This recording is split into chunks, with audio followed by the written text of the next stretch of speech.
శ్రీశైలంలో ఇంకో ప్రత్యేకత టెంపుల్ కన్నీరు మల్లమ్మ. ఆ మల్లమ్మ అనే శివుడు భక్తురాలు.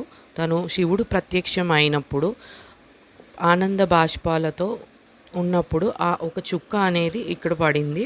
అది 24/7 ధారగా వస్తూనే ఉంటుంది ఈ టెంపుల్‌లో. అదే మనకి భక్తులకి తీర్థంగా ఇస్తారు. ఇక్కడ ఇక్కడ ఇంకొక ప్రత్యేకత ఏంటి అంటే ఈ రోలు. దీన్ని 3 సార్లు దంచి మన మనసులో కోరికని మొక్కుకొని వదిలేస్తే అది అతుక్కుంటుంది. అది ఇక్కడ భక్తుల నమ్మకం అనమాట. సో, నేను కూడా అలాగే ట్రై చేశాను. ఈసారి శ్రీశైలం వెళ్ళే వాళ్ళుంటే కంపల్సరీగా దర్శించుకోండి. Don't forget to subscribe my channel. శ్రీశైలంలో ఇంకో ప్రత్యేకత టెంపుల్ కన్నీరు మల్లమ్మ. ఆ మల్లమ్మ అనే శివుడు భక్తురాలు. తను శివుడు ప్రత్యక్షం అయినప్పుడు ఆనంద బాష్పాలతో ఉన్నప్పుడు ఆ ఒక చుక్క అనేది ఇక్కడ పడింది.